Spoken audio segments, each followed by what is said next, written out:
involved. They That's do get involved. The personalities. It is what it is. Mark Medina has an ego. You know that? Mark Medina? No, Mark Medina knows who I am. I used to run the board during Warriors This Week. Mark Medina walks around. I hope he remembers me. Like a superstar, because he knows he's a superstar. He's wearing $1 million suits. Well, $1,000 suits, I should say. He's got the button up. He's got the LA lifestyle. And now he's still an NBA insider for Fox Sports Radio, Spectrum Sports, Fox Sports What. This guy's got about 15 jobs. And he's tapped in on everything in LA. My main man, he's getting married soon. The superstar of them all. Mark Medina on the morning roast. It's been too long, Mark. Bonte, I love talking with you, but I got to disagree with almost everything here. I don't walk around like a superstar. That's you. No, Mark. You are the superstar. No, Mark, he's the self-proclaimed king. No, I'm not the self-proclaimed king. They call me king. I proclaimed that to him already. I've already submitted my ballot that he should be running the city. No. See, Mark is out there working with Jim Hill in L.A., the legend Jim Hill. Oh. Every single time I see a clip from Mark, I'm like, wow, he's with Jim Hill. Yeah. He's with Jim Hill. Has been down in the L.A. sports scene for over 60 years, it feels like. Mark Medina's the real star, and he's going to lay down the law on the L.A. sports teams here when it comes to basketball. Look, we're doing our off-season tour, Mark, and when I think of L.A. sports, I think of you because you're tapped in. You know the Lakers, you know the Clippers, and you know everything about the Golden State Warriors, and it feels like this offseason is going to be a bit chaotic in terms of movers and shakers, teams trying to get under the second apron, the first apron. So the first order of business, I want to get your thoughts on Klay Thompson before we get to L.A. What do you think Klay Thompson's going to suit up at? If you had $1 to bet, and you had to bet on Klay playing somewhere, would it be the Warriors or would you take the field? Yeah, if I had a bet on it, which thankfully I don't, but if it's $1, I'm willing to think that Klay Thompson's still with the Warriors at a much steeper discount than that max deal that he got. Technically he can go to other teams like Orlando. I think that they're a real contender here. But I think the thing that's going to hold it back is, one, the Warriors, unless they make dramatic moves or they're suddenly under the second apron, they can't do a sign and trade with Klay. But I think the other thing is that both parties will feel like, even with all the imperfections and question marks, let's figure this out together and hope that some relative discount will at least make some difference in rounding out the supporting cast. That's not going to solve everything, but I think that that's ultimately what's going to happen. But look, as you all know with free agency, anything can happen. So I guess you never rule anything out about Klay going to Orlando or anywhere else. To that point, would the other team, you mentioned Orlando, is there another team out there, Mark, that we're not talking about that could be a potential suitor for Klay Thompson? That's really the only one, only because I'm thinking of teams that have quote-unquote cap space, right? And again, we're not expecting Klay to command max salary as he did in his last contract, but he's still a player that means has a lot of value. And I think for a young up-and-coming team like Orlando that sniffed the playoffs, challenged the Cavs to 7 games, his value comes from the championship equity, the veteran, locker room experience, as well as the ability that he still can make some shots and, he can still have that competitive motor. Not the same Klay, as you all know, pre-2019 injuries, but he still has that value. But I think where the Warriors have more equity is not just the relationship, but knowing that Klay Thompson has a value as an individual player, but he also has value with how he fits into the ecosystem with Steph and Dre. But again, as we saw this past year, that only goes so much. 10th place in the standings and losing the play-in tournament's not going to be satisfying. But the Warriors have so many things that they need to address, but it's just hard to pull off because of the second apron stuff. No, it's a great point. We're talking to Mark Medina here, NBA insider for Fox Sports Radio. And Mark, a team that Klay has been mentioned and linked to in the past because of his father playing there, and I wanted to ask you this specifically because you're tapped in down there in the LA market, the Lakers, could they potentially be a team that Klay looks at and be like, you know what, I grew up a Laker fan, my dad was a Laker, Kobe was my favorite player. Is that a potential team that they could be looking at if D'Angelo Russell decides he wants to decline his player option?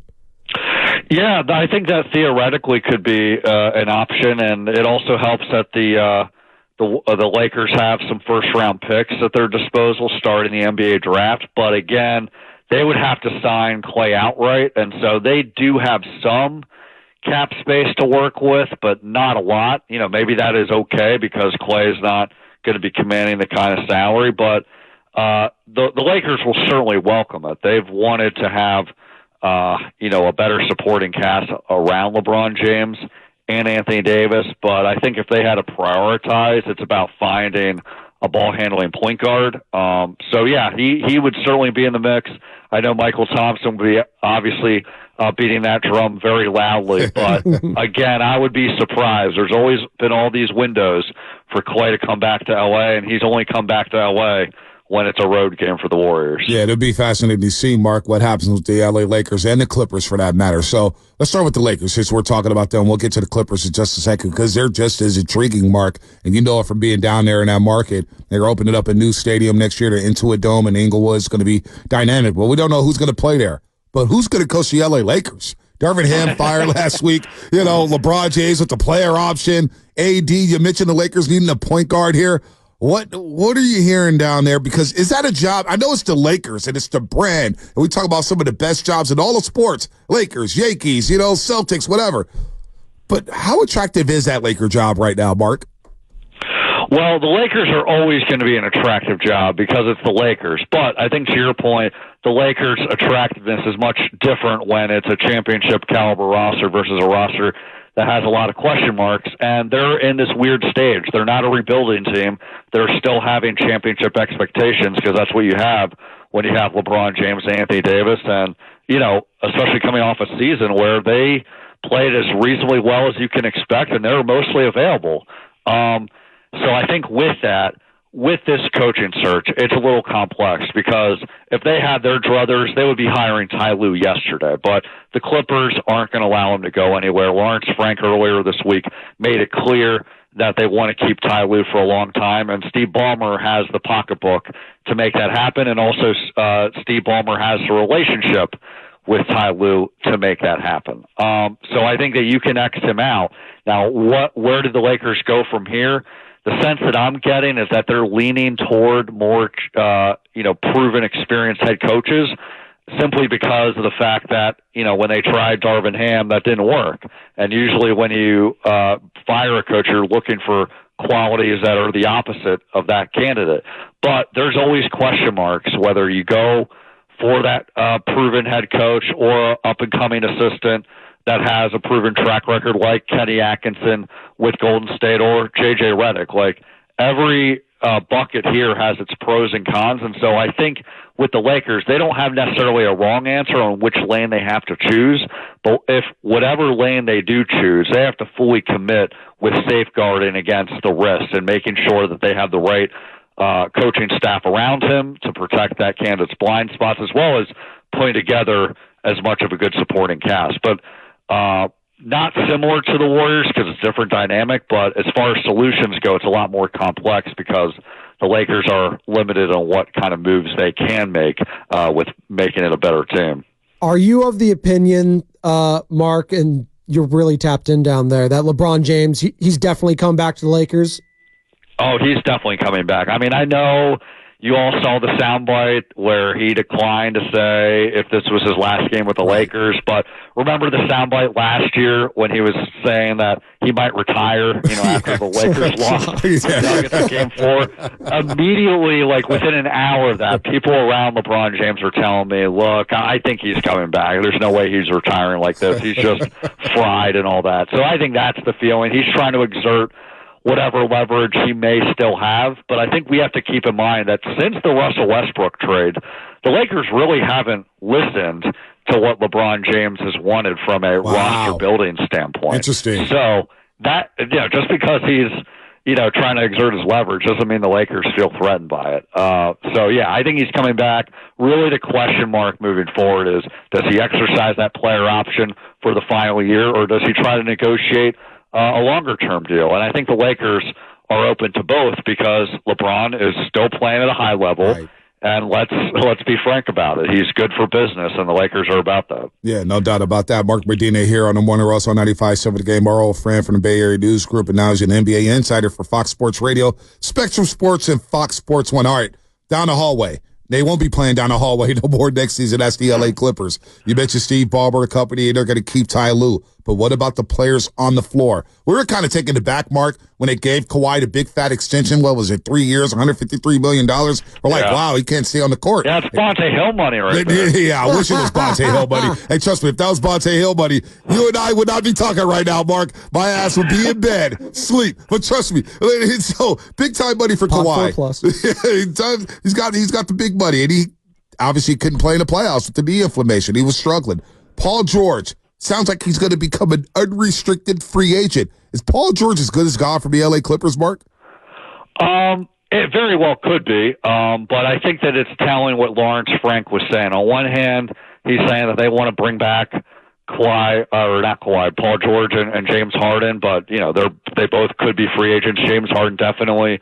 Paul George could opt out, but then he's also saying we're not naive to think we're okay with just running it back. That's not how we try to build a team. So here's what I think is going to happen. They're going to follow the same plan that they did with Lob City, where I wouldn't be surprised that they do technically retain Paul George and James Harden, but don't be surprised that's for the intention down the line that they ultimately trade them, maybe leading to the trade deadline next year. So anything can happen with Paul George or Harden, but if I had to guess, I think because of the fact that there's not going to be viable alternatives and Steve Ballmer wants there to be as much of a product to sell lead into Intuit Dome, it's not about what the final roster looks like. It's about having assets that can serve as a bridge toward opening into a new arena as well as serve as a bridge for the next deals to be made. So I think that's what's going to happen, and we'll have to wait and see if that comes true here. So with the Golden State Warriors, what is the one thing, or I should say the one move that they should be focused on more than others this offseason? Yeah. Is it Klay Thompson, making sure he stays in a Golden State Warriors uniform? Is it figuring out a trade partner with Andrew Wiggins? Do you keep Wiggins? Chris Paul? Do you try to bring him back? What is the number one thing, I guess I would say, with lack of a better word, that the Warriors should focus on this summer, Mark?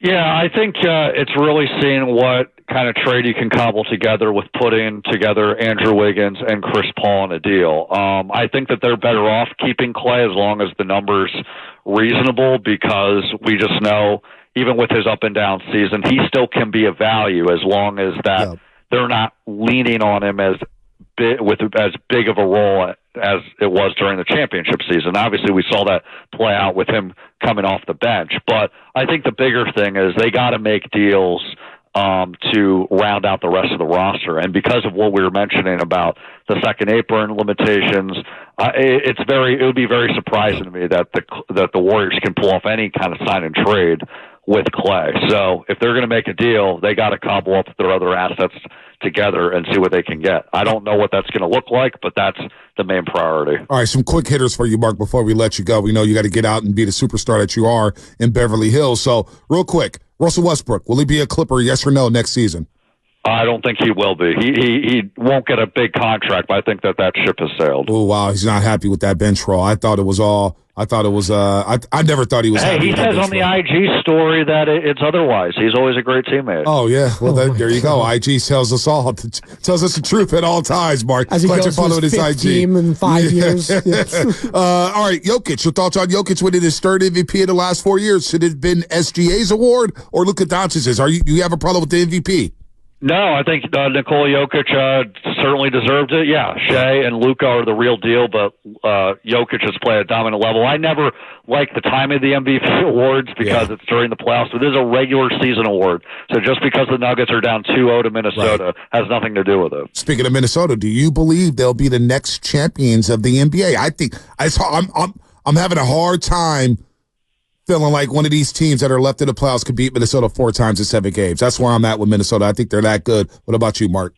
I believe it. I thought that it was going to be the Nuggets, but now that they're up 2-0, they're in commanding position. They're going to win this series. I think that they'll actually win the championship. A month ago, I gave a leap year prediction for the next leap year. I said that Anthony Edwards would get a championship with Minnesota. I didn't think it would happen this season, but I think it will. Nostradamus, Mark Medina, that's why you're a superstar, and that's why we have you on the Morning Roast. Checks in the mail, Mark. We love you. It's always good catching up with you. Thanks for that, man. This NBA offseason, doesn't it remind you a little bit of 2019 with all the movers and shakers? There was so much happening. Kevin Durant, his last season with the Warriors. Everybody talked about him going back to New York. Well, he does. He goes to the Brooklyn Nets. Paul George gets traded. Kawhi leaves Toronto. It feels like this offseason is setting up to be that chaotic like it was in 2019. Can't wait. I think it'll be that chaotic, but not to douse any bad news to the Warriors fans, but I don't see the Kevin Durant reunion happening. They just don't have enough assets for Matt Ishbia's liking in Phoenix. Yeah, I don't see that happening either. No. I never saw that happening. It was a pipe dream. Yeah, for a week, Mark, we were talking about LeBron, Kevin Durant, and Lauri Markkanen, everyone, right? Everyone you can put that team together on 2K. Yeah, the Photoshops are out of control. It is Lions season. Mark, always good catching up with you, Brad. I'm proud of you, man. Keep doing your thing down in L.A. Right back at you, and you got my vote if you ever run it for anything. There you go. Yeah, I'm not a politician. I don't want to lose my hair, Mark. That's too stressful. Thanks, Mark. Hey, thanks, guys. Anytime. Mark Medina here on the Morning Roast. So a lot of things happen.